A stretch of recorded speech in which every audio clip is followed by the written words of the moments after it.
All right, we're ready to start the next interview session. This is for State Assembly District 8. We have John Moore as well as Norm Ross. And we'll start with each candidate giving us a 1-minute biographical background, little information piece about themselves. Let's start with Mr. Ross. Good afternoon. Everybody hear me? Speak a little louder to the mic. Is it on? Is it on? Try to see it turn on. Turn it on. There's a knob right on the top there. Right by the silver. Up by the silver. That's the one. There you go. Now can you hear me? Yep. See, that's why I like the headphones. I can hear myself talk. Good afternoon, everyone. My name is Norm Ross, Assembly District 8. I'll give you a little of my background. That way you know where the accent comes from. I was born and raised in Kentucky. Went to school and played basketball in Indiana. Joined the Navy, where I stayed for 10 years. Decided to give it up for business, real estate business, where I spent the rest of my life. In between, I also owned some restaurants, which I owned and operated, so I have some business experience there. And I had the opportunity to also coach soccer for about 8 years. Took a break from working and coached high school and college soccer in San Diego for 8 years. I've lived here in Las Vegas since 1999.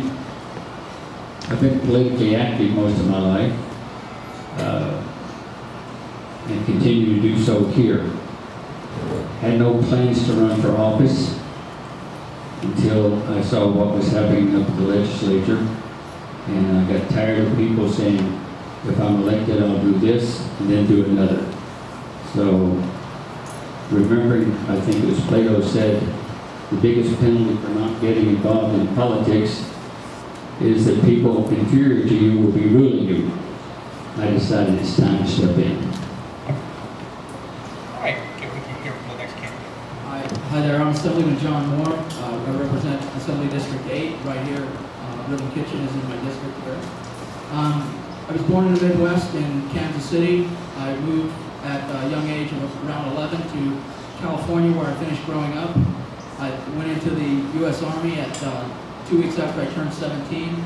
I spent a total of 15 years active, 24 years cumulative time.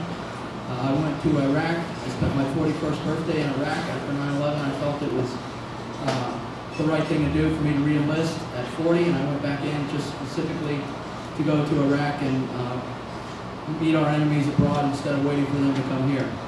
I got involved in politics. I moved to Vegas in 2006, where I was employed with one of the largest casino companies in the world, Caesars Entertainment. I was a general manager for them in the food and beverage area for a number of years. I decided to get involved in politics because I just didn't like what I saw here in Nevada with the way things were going, and I felt that you can't complain if you're not willing to get into the fight. So I decided to get in. I ran last cycle. I beat Jason Frierson, a 2-term incumbent, and here I am. Thank you. Very good. All right, let's start with Mr. LaFata at the end of the table. Check. Okay, this one works. My little battle batteries. We'll start on this side and then move to Assemblyman Moore. What's your position on legalization of recreational marijuana?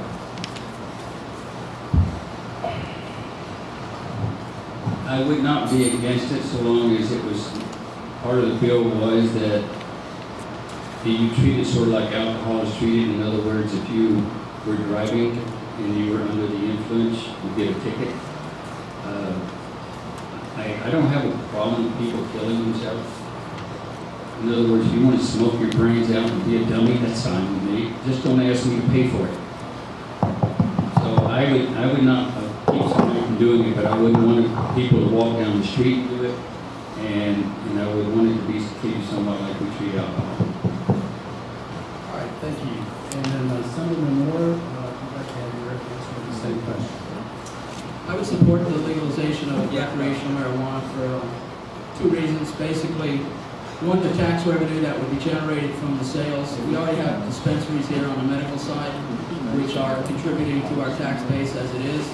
So I see no reason why the recreational side should not accompany that. It's done well in Colorado, in the other states that it's been legalized. Also, I think it's a matter of choice. I personally don't partake, but I'm not going to tell you you can't. It's the same way with drinking. If you want to drink, that's your business, not mine. And as long as it's regulated along the same lines, then I'm fine with it. Okay, thank you, gentlemen. Thank you, gentlemen, for coming today. We really appreciate it. Scott kind of stole my thunder about the legalized marijuana question, so we'll skip that one. You want me to ask a different question? Just go back to the But Mr. Moore, I have a question for you, and this is nothing personal, but just ask a question. It's a two-part question. So, why did you switch from Republican to Libertarian Party? And the second question is, you had an incident in 2014, of course, you're familiar with, where you were you unaware of the traffic offenses and active warrant you had back in 2014 when you were running for office? I'll answer the second question first. No, I was not. I paid all my tickets, and I thought that I paid that one as well. It slipped through the cracks, and it was there. I took care of it as soon as it was brought to my attention. I believe I saw it on the Sunday paper. John L. Smith wrote a very nice piece on that with a handsome photo to accompany it. And on Monday, I took care of it. It was not even an issue. The second question, why did I switch to the Libertarian Party? I'm a conservative by nature, by heart, and I always will be and always have been. I switched because of several different reasons. One, I didn't like what I saw within it has nothing to do with the party as a whole, the county or state party. I didn't like what I saw within our caucus. There was too much fighting. It's what's in it for me. Backstabbing, lying, deceit. It was the most disgusting thing I've ever been a part of in my life. And I switched to prove a point to get reelected in another party. And once that occurs, then we'll see where we go from there. But my values are the same. I still put my pants on the same way every day. So nothing has changed. Just a letter.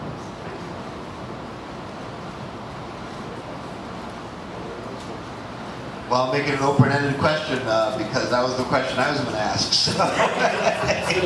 But that's okay. Get out, you know. Get out, you know. Yeah, it's good to get out. But you know, going back to the fact that maybe we can elaborate a little bit because most of us voted in, you know, a slate of candidates and a governor and all these high, more elected officials, and the first thing they did was the opposite of what they wanted to get elected for. So.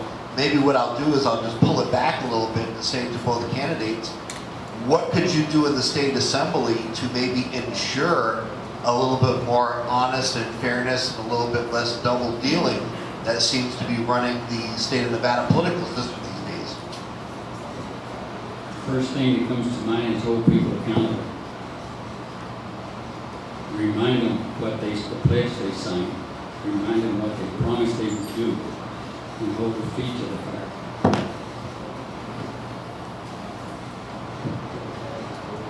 Well, I agree with what Norm said. We have to hold folks accountable for their actions. Everyone that got voted in last cycle said one thing and did another, I would say. The majority of folks did. There was a solid 10, 12 of us that I'm proud to say that every promise that I made in my campaign I kept. And there were a good 11 or 12 of us, I would say, that tried to hold the rest of the caucus accountable. We failed. We couldn't. We didn't have the numbers. But at every turn, as I think it's well known, my stance with most issues up there, I always took what I felt was the right side of an issue, and that fulfilled my promise to my constituents when they voted for me, put their trust in me. And sometimes I put me at odds with my own caucus, and I didn't care because if I made a promise to you and I told you I was going to do it, that was what I was going to do, irregardless of what was going to be the fallout.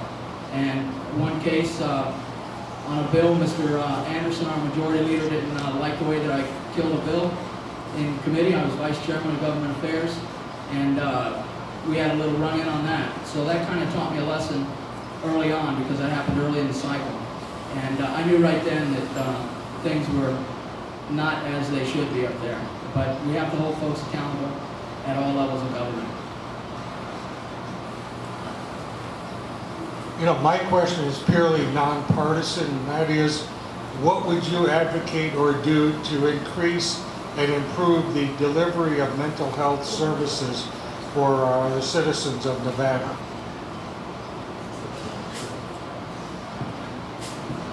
I think that one way to do that, we have to look at the Legal 2000 hold that we currently have in this state. I think it's not being administered in the most effective way that it could be. I had two bills that came up before my committee, Health and Human Services, that I fought tooth and nail to try and amend into something that we could work with and that was better for the state, I felt. And as a result, we weren't able to get that done, so I killed both of those bills. And I think that with the Legal 2000 hold, right now, there's too many people that can initiate a Legal 2000 on somebody. In other words, they can take your liberties away for up to 72 hours based on a statement you make, an action you make, or whatnot. And I feel that the only folks that should be allowed that privilege would be obviously law enforcement, a medical doctor, a psychiatrist, or psychologist, those type of folks. Not a marriage counselor and all these other folks that they want, a nurse, none of that they wanted to add into those bills. And so I think we need to look at that first, and then we can begin to start looking at the other areas where we can deliver better mental health care for our residents. Can I just jump in? Yeah, I just wanted to jump in because little personal thing happened. I was engaged to be married 5 years ago. My in-laws were killed that week. My fiance had a severe brain injury, rendered her with the mind of a 6-year-old. And somehow she got out of the mental health system in California. She's in Nevada right now, but I'm grappling with that responsibility. She's a danger to herself and others. So as just a layman outside of this, if I wanted to take my ex-fiance and maybe save her life by doing the Legal 2000, where would I start? You can call law enforcement or take her to a hospital. Probably UMC, I would say, might be the best, because they have qualified folks there that can evaluate her, and then they could see where she would best fit in to get the kind of help that she needs. That would be my suggestion.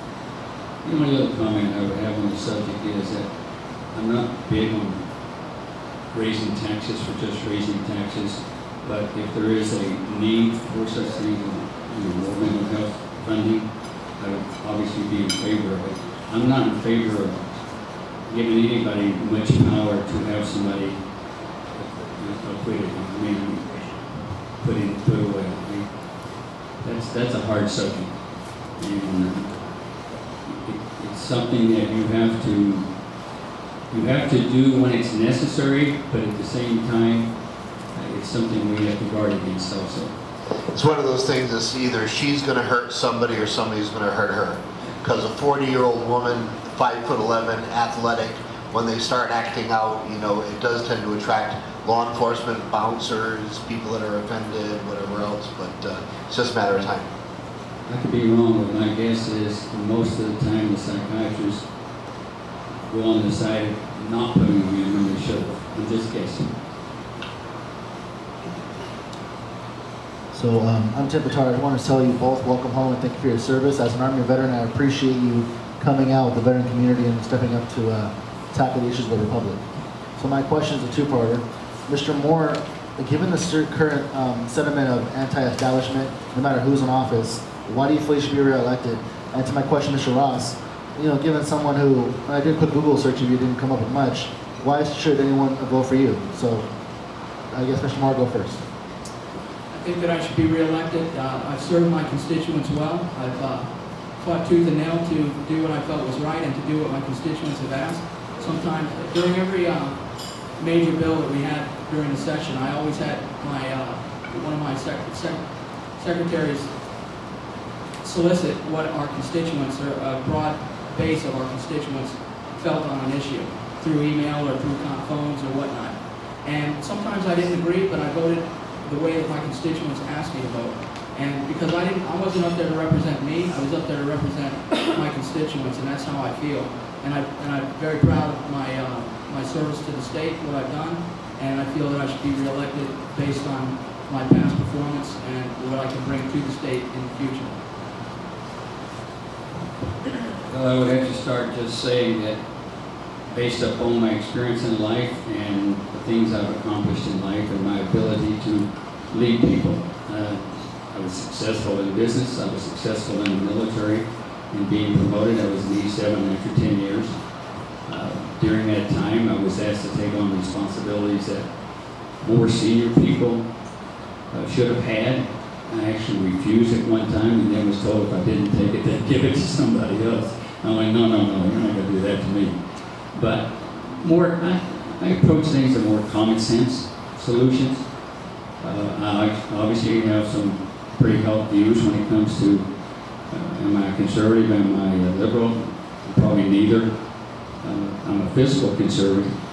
And going back to what John said earlier, because we're talking now about the difference between John and I. Of course, there's a third person we have to take into consideration later, but one of the reasons I made the final decision to get into this was I told John that if he switched parties, I was going to run.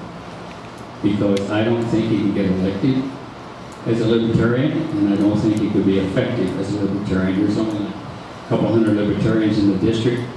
There's no guarantee that the Republicans would even have him to caucus with them in Carson City.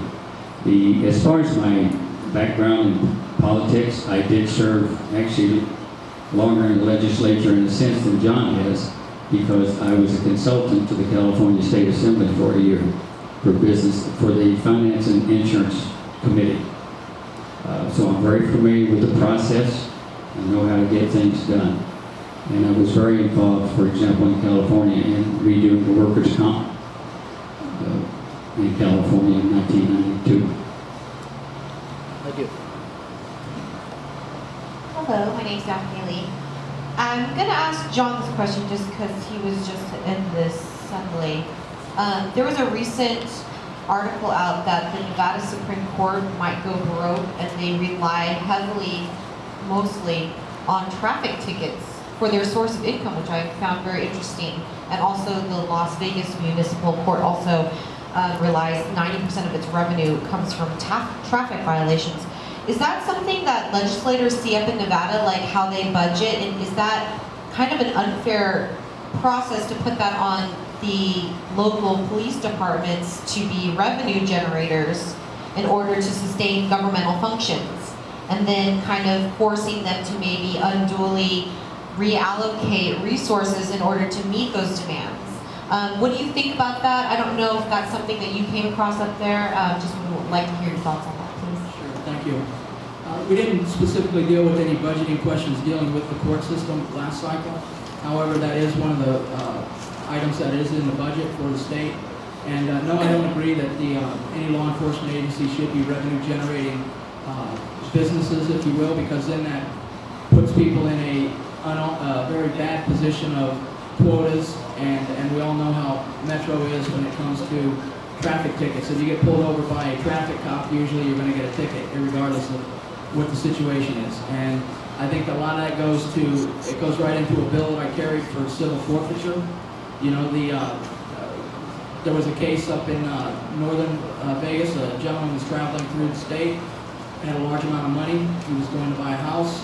The highway patrol pulled him over. They let him go. Later on, the sheriff department from another county, they conspired. They pulled him over, took his money. He's still fighting to this day to get his money because he had more money than he should have, evidently. So, no, I do not agree that that should be any part of the court system. We need to find a different way of budgeting for that, for all of the courts to operate effectively, not through revenue generating through the police departments. Thank you. Can I make a comment on? Yeah, sort of absolutely. on that? Because it sort of goes along with asset forfeiture. That's what that was when they pulled him over and took it. You know, it's an asset forfeiture based upon they thought he might have illegal money. Asset forfeiture is probably a bigger problem in this state and probably across the United States than anything we have to deal with. And one of the things we have to do, they had an opportunity in the last session, but bill got watered down to stop it. It needs to be stopped. Because right now, they can walk in your house, take your card, take your house, and you might not even get it back even though you're innocent. That's a huge problem that has to be addressed. Good afternoon, gentlemen. Thank you for being here. I'd like to ask you your position on women's rights, specifically the right to abortion and the right, if you were elected, would you work to defund or limit Planned Parenthood? Go ahead, John. I don't know that it's something that the state can do. I'd have to look into it, but I have what I consider a conservative view on that issue, and that is it's nobody's business. Today, people say you're a liberal if you talk like that. Not the way I see things. If you stick your nose into anybody's personal life, that's wrong. And I'm not saying I approve abortions. I'm personally against it. But then I'm not a woman either.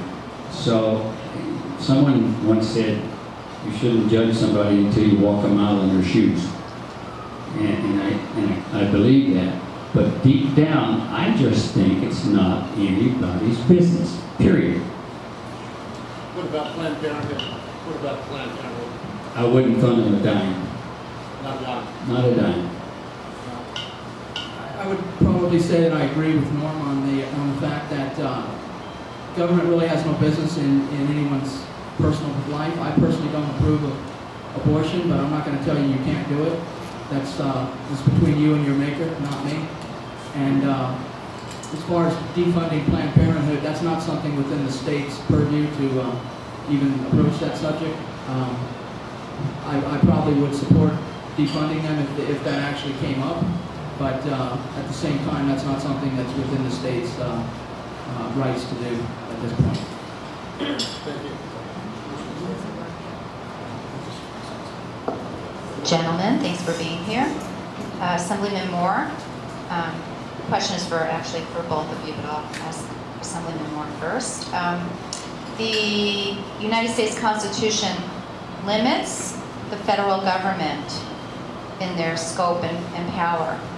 And along those lines, what is your position on who owns public lands in the state of Nevada? Well, as it's well documented, I'm currently working with the Bundys and other folks on that very same issue. I believe that it's the state's property by the Constitution, by our own Constitution. The federal government has overstepped their authority, if you will, for taking over our federal lands. I think that we need to get them back under state control, and such as the grazing rights and water rights and all those type issues that the BLM is regulating people out of their own rights. People have held these rights since the state was admitted into the Union, some of them. And now the BLM is coming along and taking those rights away because it's for the good of everyone, they say. And I disagree with that. I think the state can manage that property better and more effectively than the federal government has proven that they're ineffective and they can't do it. They're just after more revenue generating, if you will, because some of the minerals that are contained in some of this land that the federal government wants to take out of our state. They're making billions of dollars, such as the mining companies, but yet they're capped at 3%, I believe, on their taxes by the Constitution. But they're making billions of dollars off of our lands, and the state is receiving very little revenue from that. And so I believe that that's our own property, not the federal government. Thank you. Mr. Ross, do you have an opinion? Well, to begin with, I think the BLM is as bad as the other BLM. You didn't get that, did you? I got it. But unfortunately, as far as who owns it, legally, the U.S. government. I don't necessarily agree that they should, and I'd like to see the states get it back, provided it's proven that we can afford it. There's an argument both ways. Unfortunately, the Northern Californians gave that land to Abraham Lincoln in a sense when the state became a part of the Union. That was negotiated. I wouldn't have done it had I been there, and I understand there was a bunch of Northern Californians who ran the state at the time that said, oh yeah, you can have whatever you want, just make us a state. And Lincoln needed it as a state. They both got what they wanted. Do I agree with what's going on out there? Absolutely not. And I understand, I empathize with the Bundys. I even sympathize with the Bundys. But until we get it legally changed, I don't think there's a lot we can do other than get it legally changed. I'm all for fighting for that, but I don't think we can go out there and start taking law into our own hands. Thank you. Good afternoon. I want to thank both of you for taking time out of your Saturday to come. It's not the easiest thing to sit up there and answer these questions. My name is Jim Jonas. I am the radio show host for Veterans of Politics. I will start with Mr. Moore and then Mr. Ross. If you can also add your what you feel about this. Assemblyman Moore, soon as, well, first, I think you guys did a really good job. I know that the tax increase, I didn't agree with that. But there was some really good legislation that did come out of this last session. And one of it, I think, was education. I really honestly think that some of those bills really are going to help. But you knew this was going to happen soon as the whole educational savings accounts came out. Is there anything that you guys are going to take up this session to clarify the language? Because right now it's still with the Nevada Supreme Court that it's actually unconstitutional by the state's constitution. It's kind of a similar argument of separation of church and state, only it's a little different language at the state level. Is there anything in the works this next legislative session to clarify the language a little bit more? Because I think savings accounts is a great idea. I mean, it is the parents' money. They should be able to choose what school they send their kids to, and they should be able to take that money. But however, because some parents have chosen to go to private religious schools, now all of a sudden there's this big fight, separation of church and state. So what kind of language do you think, Mr. Moore first and then Mr. Ross, could be added into that bill to make it constitutional so that we can get the savings accounts program up and running? Great question, thank you. We actually tried to address that issue during a special session that the governor called up there. We were not allowed to because it wasn't something the governor wanted to explore at that time. He'd rather let it go through the court system. I think that it does need tightening up. The language was left pretty loose, as we've seen with the resulting court case that's going on right now. So I agree that it is the state money. However, the state is giving it to the parent. The parent is making the choice, not the state. So that there is no direct state money going to any religious school or anything. It's going through a third party. So I think we should prevail on that lawsuit, but we need to go back and look at that bill, and we really do need to tighten it up and clarify that language that and I'm not sure what the language would be. That would be something for the LCB, the lawyers up there, to kind of decipher through. But we do need to look at that and make it more concise as to it is the parent's money. Once it's given to the parent, it becomes the parent's money, it's not the state's money any longer. So therefore, I think some language along those lines needs to be inserted into that bill. Let me start by saying it is not the state's money. Period. The state has no money. What do they produce to make money? It's the people's money. It's taxes. It starts out as our money and comes back perhaps to our money. As far as my philosophy about school, I give everybody a voucher. Let them go wherever they want to go. Let the schools compete with each other. I think the biggest problem in schools isn't the teachers. Most of them, especially the newer ones, probably underpaid. And I wouldn't be objective to raising their pay. But I would get rid of the Clark County School Board altogether. Period. And I wouldn't be making one in Henderson, and I wouldn't be making one in North Las Vegas. I would have each school have its own school board made up of the parents of that school. This is what I've been saying now for about a year, but I have to admit, I heard a really good plan the other day that I could support, and that was a small school board made up of the high school, the junior high, and the elementary schools that feed those two. That would be a really good plan. It's still small enough that the community controls it, the parents are involved, and you don't have all the bureaucracy you have now. My feelings about, I don't think we're underfunded, like the teacher said earlier. And the reason I don't think we're underfunded, I don't necessarily agree that we need 20 kids in a class. And I say this drawing on my experience. I grew up in rural Kentucky where there was 8 rooms. First grade through 8th grade. We had about 50 kids in each school, each room. In high school in Indianapolis, we had 30 or 40 kids in a room. Having that many kids in a room is not the problem. It is not the problem. You can teach 50 kids if you have control, and you have discipline. I was also, as I said earlier, a high school coach. There's good teachers and there's bad teachers. You have to want to teach to be a teacher. In fact, you shouldn't do anything in life for the money. You should do it because you enjoy it. If you enjoy it, you'll make a living at it, whatever it is. And you'll become the best at it when you really like doing it. When I was coaching high school soccer, some of the kids were complaining about the algebra teacher. And I said, well, doesn't he help you? And I said, well, what happens if you don't know how to do one of those? He said, no, he just comes in the morning, gives us a book, says, do chapter 21. I said, what happens if you don't know how to do one of those problems? He said, look for the answer in the back of the book. He doesn't even get out of his chair the whole day. Now, the guy had been teaching like 30 years and should have been retired. That's a major problem in education when you let people hang on and hang on and hang on and hang on like that. You got to be able to separate the good from the bad. I love teaching. I'd probably teach today if I had a teaching credential, but I don't. So, best I can do is to help otherwise. Thank you.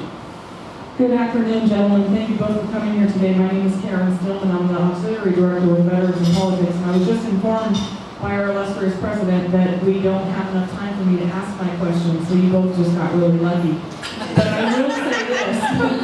will say this, Mr. Ross, I've heard you say several times now, and I heard an earlier candidate also say that the land belongs to the federal government. I would like to refer you, one, to the Equal Footing Clause of the United States Constitution, and also Article 1, Section 8, Clause 17 of the United States Constitution. We don't have time, so just read up on it. Do your research. Constitutional lawyer, that's for sure. Assemblyman Moore, I wanted to commend you for your work with the Finnegan family, and after, if everybody hasn't heard about it, look it up. And actually going to Oregon, I heard Mr. Ross also say earlier that it's not the state's job to do certain things. And you're a perfect example of that not being true. When you take an oath of office, you take the oath of office to every enemy, not just the ones in your district. So thank you for standing up and going. He went to a completely different state to stand up for people and defend their rights. So it's not a state's issue, it's not a boundary issue, it's a rights issue. And Assemblyman Moore, with a couple other Nevada assemblymen went to Oregon to defend patriots who were essentially cornered by the federal government and under threat for their life. And that's a fact because one of them was already killed. So, but having said that, I also want to say to Mr. Moore that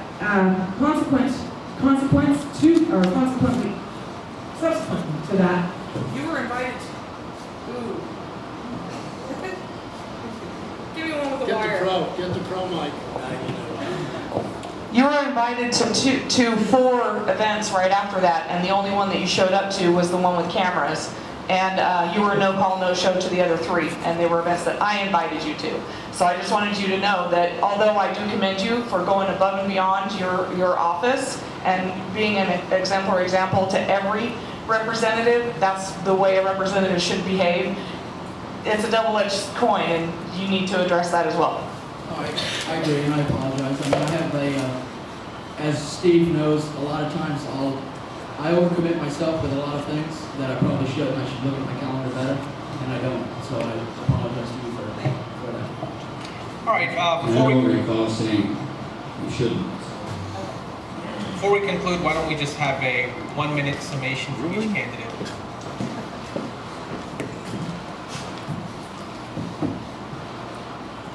The only thing I would want to say that hasn't been said already is I'm not looking for a job, I'm not looking to change my vocation. I am willing to do what I can at this point in my life to give back to the country and to the state. If I were looking for a job, I wouldn't hire somebody who's looking for a job as a politician. That's the problem. They get into office as a non-politician and then they become politicians. So I wouldn't probably elect anybody anymore under the age of 30. Tell them to go out and learn something, go out and make some money. When you can afford to be a politician without depending upon everybody else's money, when you can do it with no donations, then you do it. Otherwise, go get a job. Mr. Moore? Thank you for having me today. It's an honor to be here among everyone. I look forward to my next session up there. I fully expect to be reelected, and going to what Norm was talking about as far as the electability as a libertarian, that party is just a letter in that sense. I have the full backing of the county party as well as the state party on the Republican side, so I'm not worried in the least bit about my electability in that by being a libertarian, it's more to prove a point. And I think that there is a very real possibility. We've already lost 4 to 5 seats up there in the assembly side in the Republican caucus simply by folks not running or moving around in districts. So there's a very real possibility that we're going to get a 20-21-1 split up there, which then would put us as conservatives in the driver's seat where we would not have to endure the cesspool that we had to live through last session. And so I thank you again. Thanks for having me.